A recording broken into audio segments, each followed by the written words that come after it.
سبحانك لا علم لنا إلا ما علمتنا إنك أنت العليم الحكيم سبحانك لا علم لنا إلا ما علمتنا إنك أنت العليم الحكيم سبحانك لا علم لنا إلا ما علمتنا إنك أنت العليم الحكيم الحمد لله الذي شرفنا على سائر الأمم من اختصه من بين الأنام بجوامع الكلم وجواهر الحكم وصلى الله على أفضل الأنبياء والمرسلين وعلى آله وأصحاب المتقين الطاهرين أما بعد فأعوذ بالله من الشيطان الرجيم بسم الله الرحمن الرحيم قل إن صلاتي ونسكي ومحياي ومماتي لله رب العالمين وقال رسول الله صلى الله عليه وسلم من وجد ساعة أن يزاحي فلا يترك مصلانا وقيل أصحاب رسول الله صلى الله عليه وسلم ما هذه الأزاحي يا رسول الله قال سنة أبيكم إبراهيم عليه الصلاة والسلام اللهم صل على أول كلامنا اللهم صل على أوسط كلامنا اللهم صل على آخر كلامنا وعلى آله وأصحاب المتقين الطاهرين موزسنا قدر اللہ جل وعلا کا امتحان کرم نوازی ہے کہ رب لا یزال نے زندگی جیسی نعمت آج تک ہمیں نوازا ورنہ ہمارے اچھے خاصے دوست جو پچھلے سال ہماری ہی مسجد میں یہاں صفوں میں تشریف فرماتے آج وہ مٹی کا ڈھیر بن گیا ہے تو یہ جو زندگی کا ایک ایک ساتھ ہے یہ اللہ رب العزت کی انتہائی کرم نوازی اور ان کی انتہائی بڑی نعمت ہے جتنا ہم اس کی قدر کریں گے اللہ رب العزت کی طرف سے انتہائی ہمارے اوپر انعامات کی برسات ہوگی اور جتنا ہم اس کی ناقدری کریں گے تو دنیا آخرت کے اندر پریشانی ہوگی آج کے دن کے حوالے سے تاریخ اسلام کا اگر آپ مطالعہ کر لیں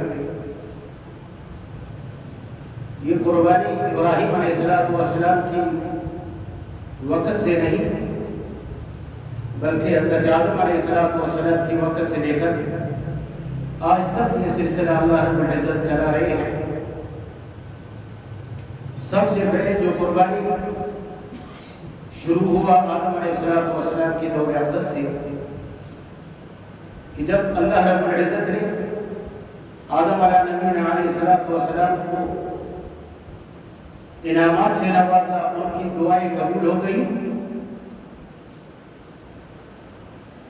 تاریخ ابن القدر کے اندر لکھا ہے کہ آدم علیہ السلام نے 10,000 اونٹوں کی قربانی کی 10,000 اونٹوں کی آدم علیہ السلام نے قربانی کی پھر یہ سلسلہ چلتا رہا ہر انبیاء کے دور میں ہر نبی کے دور میں یہ سلسلہ چلتا رہا جب نوح علیہ السلام کو اللہ رب العزت نے طوفان سے نجات دلائی اللہ رب العزت کے حکم سے 6 مہینے کے بعد جبل جودی پر وہ کشتی جو اللہ کے حکم سے بغیر کوئی ڈرائیور کی بغیر کوئی ایندھن کی بغیر کوئی پیٹرول کے چلتی تھی اللہ رب العزت نے پہاڑ پر جب اس کو بٹلا دیا حضرت نوح علیہ السلام جب زمین پر اتری تو نوح علیہ السلام نے بھی قربانی کی تمام انبیاء کا آپ زندگی مطالعہ کر لیں جب بھی کسی مصیبت سے اللہ نے بچائی ہے انبیاء نے قربانی دی ہے یہ سلسلہ جو چل رہا ہے اللہ رب العزت کے حکم سے یہ ابراہیم علیہ السلام کے دور اقدس سے ہے ابراہیم علیہ السلام اس دور میں پیدا ہوا جہاں ہر طرف ظلم کدہ تھی جہاں کفر و شرک کا ہر طرف سے